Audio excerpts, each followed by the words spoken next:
Herbert George Wells, usually known as Hugh Wells, is one of the great icons of speculative fiction. Born on September 21, 1866, he lived 80 fruitful years, reaching his ultimate end on August 13, 1946. Wells' fervor for reading, sparked by the idle time afforded by a broken leg when he was 8, and his fervor for science, led him down the often difficult path to becoming a literary giant. He studied frequently and contributed heavily to the field of science. In 1886, at 20 years old, Wells became the first editor of the Science Schools Journal, and over his brief 8 decades was a member of many academic and scientific societies. He contributed regularly to periodicals such as the Science Schools Journal, of course, Honors Physiography, National Observer, which I assume wasn't a tabloid, the New Review, and the Pall Mall Gazette, which can be found in the Time Traveler's Home. In 1888, when Wells was only 21 years old, he published the short story The Chronic Argonauts. This is a simple story about a strange house and the bizarre effects of time traveling. The story describes the murder of a man by his 2 sons in a house, which then remains empty for some time because of the superstitious locals. The house decays in a fabulous passage showing the slow effects of rot, plants, and wildlife in high speed, so smoothly crafted that it alone makes this story worth reading. After a generation of decay, a stranger arrives and moves into the house. He keeps to himself, building something secret in the basement lab. Strange sounds and lights come from the building at night. As the locals become scared, they storm his house with torches and pitchforks, only to see him disappear in front of their eyes, seated on a strange machine. The man then goes back in time, still in the same house, to surprise another man and his 2 sons during their evening prayers. Frightened at the sudden appearance and sure it's a demon, the man attacks and dies in the scuffle. The time-traveling man disappears again, and the sons are blamed for the murder, their story of the disappearing man not believed. A brilliant story, but a steaming turd in the eyes of a genius. Wells had stated, if a young man of 21 were to bring me a story like The Chronic Argonauts, for my advice today, I do not think I should encourage him to go on writing.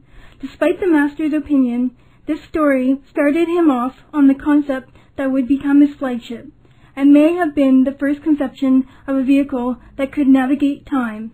The Time Machine was first published in 1895, when Wells was 28 years old, and was critically well received.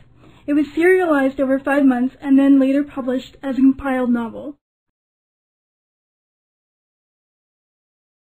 Darwin published The Origin of Species in 1859, alerting the world to the constant changes of evolution.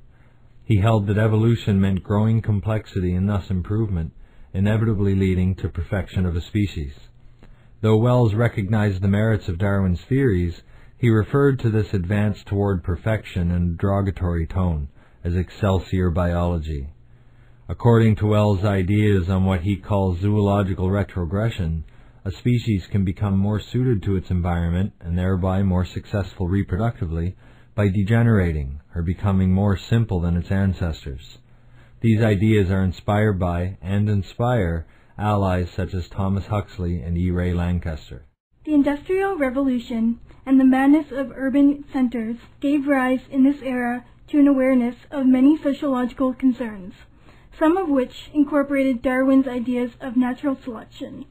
Writers such as Karl Marx, Thomas Carlyle, Herbert Spencer, and Thomas Huxley were concerned with the social progression and the widening gaps between the powerful and the powerless.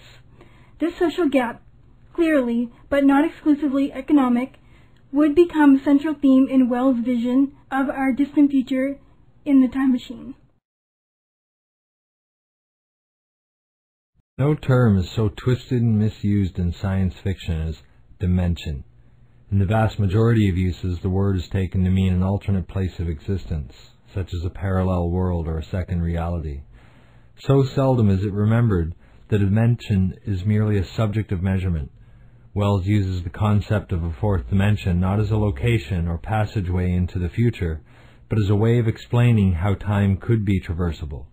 Like Abbott in Flatland, Wells uses what we know to let us grasp what we don't or can't. A mathematical line of thickness nil has no real existence. Can an instantaneous cube, a cube that does not last for any time at all, have a real existence? From this logic, the time traveler comes to the conclusion that time itself is a dimension to be measured, and that it must be present for a thing to be real.